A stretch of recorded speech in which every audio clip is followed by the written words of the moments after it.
What's up, my chipmunks? It's your girl XL. It's been a while, actually. It's been a week, I think, maybe 2. I am so sorry. I did not forget you guys, don't worry. Even if, none of you have heard of me, then you really aren't missing on anything. But, yeah, that's pretty much it. I decided to don a new look because I felt like it ain't nobody gonna tell me how to look because I feel like it. I'm a grown-ass woman. I pay my own bills. I got my own job. I live in my own house, thank you. So, yeah. I need help, as you can tell. So today I'm gonna talk about, what to talk about? I can tell you about one of the first times I met a very interesting friend of mine. And I say interesting because he is by far one of the strangest people I've ever had the pleasure of meeting. Mainly because he is like a mixture of 3 of my best friends wrapped into one. And that's a weird whatever. I'm not gonna give his name. Let's just call him Alvin. Or Al, for that matter. Okay, so I met Al at the hospital that I work in, but probably about roughly almost a year ago. And people as a whole make me uncomfortable. And this is because, social anxiety is a witch. Oh my gosh. You ever had that feeling when you're like, I'm gonna go talk to somebody, I'm gonna be strong, I'm gonna be funny, I'm gonna be interactive with them, we're gonna get along, and we're gonna have friends. Or we're gonna get along, we're gonna be friends. Not we're gonna have friends, we're gonna be friends. And then when you talk to them, all of that motivation just dies. It doesn't run, it just melts. Like the witch in The Wizard of Oz after water is splashed on her. I'm melting! That kind of feeling, but a lot quicker. Just before you even say hello, it's like, hey, what's your name? Hey, how are you? I'm great. Internally, no, the hell you're not. It doesn't work that way. So people as a whole make me uncomfortable. Mainly because I keep thinking that I'm gonna say the wrong thing, or I'm gonna offend them in some way, or I'm gonna think that I'm having a great time, like we're vibing. But their facial expression is, why are you talking to me? I'm only doing this because you won't shut up and I can't find a transition to walk away. This is not the face of enjoyment. This is the face of pity and sorrow and sadness and dear God, go away. So a lot of the conversations I have with people don't actually work out, but I try, and it's like, I'm a brutally honest person. You have a problem with me?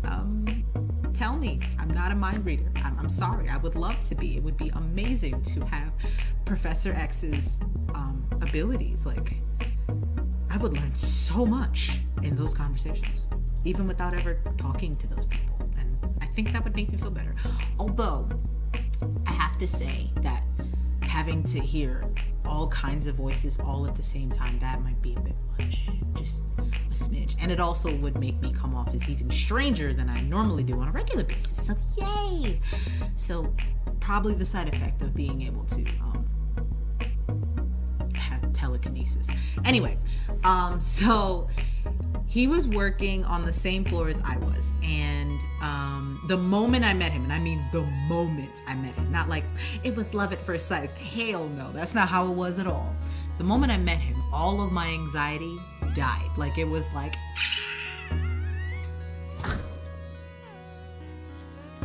c'est la vie, or some weirdness like that. But I thought it was the strangest thing ever, and I was like, no. I don't know what this was. I don't know what this is. I'm not gonna deal with it. I'm done. Be like, boy, I can't do it. And I know I had to, meet him. So, because we were working together. So what happened was, I walked over. They were like, oh, this is the guy that's gonna be working with us. And I was like, all right, cool.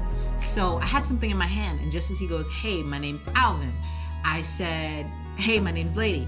And he goes, he stuck his hand to shake it. And because I had something in my right hand, I shook him with my left hand. And I never knew this, but I learned something new that day. He said, I've always been told never to trust anybody who shakes with their left hand. So me being me, I was like, oh, that's smart. You shouldn't. And I walked away. Because I was like, I'm not dealing with none of this anxieties dying when it's around you, because there ain't none, and you just this high and mighty, bright looking, just bright looking ball of happiness and joy and optimism and something I'm not used to. So just go away. So I tried avoiding him like the whole day. And these are 12-hour shifts. So after a while, I realized, hey, I need his help. I can't just be all, angry and uncomfortable and suspicious around him. I mean, I could be suspicious, but I'm gonna be suspicious off the clock, because ain't nobody need to be messing with my money. So after about maybe 3 to 6 hours of avoiding him, I realized, all right, stop being childish. We actually need his help. So I approached him, and we sparked up a conversation.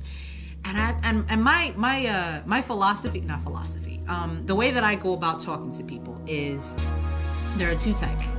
People who are like this interactive, really social kind of person that, can bring anybody into the conversation and can talk to anybody, and it'll go really well. And then there's the other side of people who, they're incredibly anxious and uncomfortable about talking to people. So what they do is they try to make them laugh. They bring humor into the conversation to like break the ice real quick, so they have something to talk about. They have something in common, so it makes it easier to ease into, oh, I have this in common with this person, so that this conversation can lessen the incoming panic attack that may occur due to the fact that I'm talking to somebody. I'm the latter. I'm not very good at it, but I try. I swear, the moment I got him to laugh, it was over. Like, the chuckle, that the laugh that came out, and then the bright smile. I swear, the universe was against me that day. It was like, nah, you gonna meet this person, and they gonna be in your life, and you ain't gonna like it, but you gonna accept it. Because like the sun shined on the glass of the hospital that I work at, and the glass glare shined onto the linoleum at the exact moment that he smiled at the exact space that we were standing in. And I was like, yo, why is this dude glowing? Nah, the aliens are coming. Somebody coming for us. Nah, why is he glowing? And I was like, yo, we're gonna have a problem. So then we're talking throughout the entire, the rest of the shift. And just as we clock out, we get on the elevator, we're talking, we're vibing. I'm still thinking it's weird, but I went with it. I was like, you know what? It's only today. It's not gonna last that long. It's whatever. And we get off the elevator, we're still talking, and I run into a coworker. Me and her have a conversation, we're laughing, we're joking. He's still in the background, kind of involving himself, but not really. Still I'm still here, I ain't going nowhere. But then that coworker walked away, and then I ran into another coworker, and we're all talking, and he's involving but more observing. And I thought it was weird, but I was like, whatever. He's not being rude, he's not being a butt wipe. So after that coworker walked away, because we were still talking, I walked with him all the way to his car. And I know what you're thinking, why didn't the conversation end there? It didn't, mainly because, we were in the middle of a conversation when we got off the elevator. So kind of those 2 people that we ran into sort of interrupted the conversation. So that's why we kept talking. But by the time we got to his car, we said our goodbyes, and I decided to leave. So in my mind, it's like, all right, so we don't understand why our anxiety doesn't freak out when we're around him. We need to see what kind of person he is outside of work, so we can figure out why he doesn't make us anxious, and then just stay away from it. Because we were in uncharted territory, not even no man's land. It was undiscovered territory that we're not sure of, that we didn't know anything about, the people that were there, or the language that was spoken, or the way people act around each other. Basically every American invasion known to man. I'm probably saying that wrong, but you get the point. Anyway, so I was like, we need to figure out what kind of person he is outside of work, and then we'll figure it out. Go, yeah, totally. So then I turned around and said, hey, do you want to go to Wendy's? in my mind, it was like, what are you doing? It was like, wait, you said we need to figure out what kind of person he is outside of work. Not now, too late. So he goes, Wendy's. I said, yeah, we can go get ice cream. You know, you like ice cream, right? I mean, who doesn't love ice cream? I love ice cream. Ice cream, you scream. We all scream for ice cream and joy and happiness in the world. Anyway, so he goes, right now. I said, yeah, right now. In my head, you dumbass. So he goes, yeah, sure. I was like, cool, I'll meet you there. He goes, or you can get in the car. I was like, dude, I don't know you. I'm not that comfortable with that. He goes, come on, we're friends. I was like, nah. Back up. I said, we are not friends. We've only known each other for a couple of hours, and I don't know you that well. I'm not that comfortable. He goes, nothing's gonna happen. I said, yes. Said no one ever. After two people meeting for the first time in that particular day, at that particular time, no one's ever said that and believed it honestly. He goes, get in the car. I said, no, I can just take the bus. It doesn't take that long. He goes, lady, get in the car. And I was like, ugh. I said, yep. Those are the last words she heard before she disappeared and was never seen again. So reluctantly and skeptically and suspiciously and with a ball of tiny curiosity and courage, I got into his car. And then we're driving all the way to Wendy's and we're getting ready to pass Dairy Queen. He goes, oh, well, why don't we go to Dairy Queen? I was like, all right, sure. We stop at Dairy Queen, we're talking, we're laughing, we get into the store, I order what I'm ordering, he orders what he's ordering, basically just ice cream. I didn't even know that Dairy Queen like serves food. Actually, I did know that because they did have a Dairy Queen in New York, but I never really ordered anything other than ice cream because I love their blizzards. Oh my God. They are life. They're like a close second to Wendy's Frosties. Like that's how good they were. And that's hard to do. Like a close second because I don't know what kind of sweet loving goodness Wendy's puts in their Frosties, but I will be like 80 eating chicken nuggets, French fries, and Wendy's Frosties without question. Like, I won't even care. People are like, did she just get a kid's meal? The woman is like 80. She needs to be getting a burger. Excuse me. I will get whatever the hell I feel like it. Thank you. Anyway, so just as I was about to pull out my card, he swipes his card. I was like, you did not just pay for my ice cream. He goes, yeah, I did. I was like, why? I could have paid for my own. He goes, I know, I wanted to. I was like, no. I said, that's not how this is gonna work here. I was like, I can pay for my own stuff. He goes, I know you can. And I looked at the cashier. I was like, he's gonna try and start something. He make it seem like I don't know how to pay for my own stuff. The cashier's like, ma'am, I just rang up the order. I'm not involved. Like, I just rang up the order. That poor girl. I'm so sorry. Anyway, we go outside. We're eating. I'm laughing and joking, whatever. And I'm dropping. Okay, so at work, I'm not allowed to curse. I'm not gonna say that my coworkers don't do it, because they do, and it's a little annoying because it's like, so I'm supposed to watch myself, but y'all can't? There's some separation issues here that we need to figure out. So after work, I will drop F-bombs and B-bombs and C-bombs and D-bombs galore. And maybe some A-bombs too. But, it's after work, I'm letting out stress, that kind of thing. And I'm talking to him and he's laughing, I'm laughing. And then this lady across from us, she goes, can you please not use the F word? It offends me. Ma'am, no one is talking to you. Ma'am, I am not yelling. Ma'am, can you get your mouth out of my conversation? Two things I could have done in this situation. One, I could have dropped as many F-bombs in one sentence as I could just to annoy the living cheese out of her. Or, two, is what I actually did. I said, ma'am, I'm sorry. I had no intention of offending you. I apologize. And she was shocked. Because if I had went with my initial thought, I'm still in my hospital uniform, and technically it wouldn't be that hard for her to go to the hospital and file a complaint. If that were possible for her to say she was a black girl wearing glasses in one of your uniforms. And there aren't that many, black PSAs at my job that I've seen. So probably wouldn't be that hard to narrow down who she was talking about.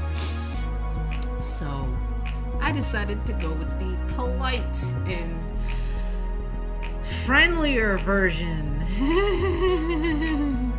This is the face of anger being hidden behind a very, very big smile. Just, ooh, but I didn't.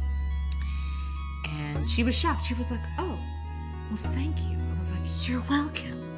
And of course, Alvin is smiling. He's like, yeah, you shouldn't be using that word anyway. And I was like, oh, you special kind of irritating.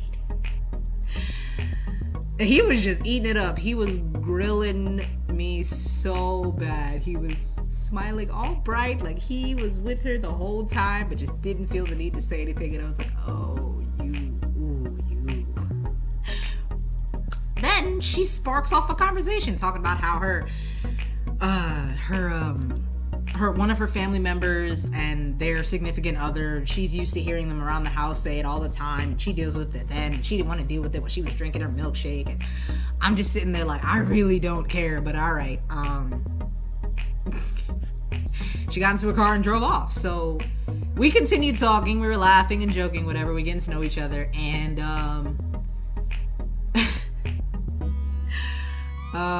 we talked from 7 p.m. to 11:30 at night.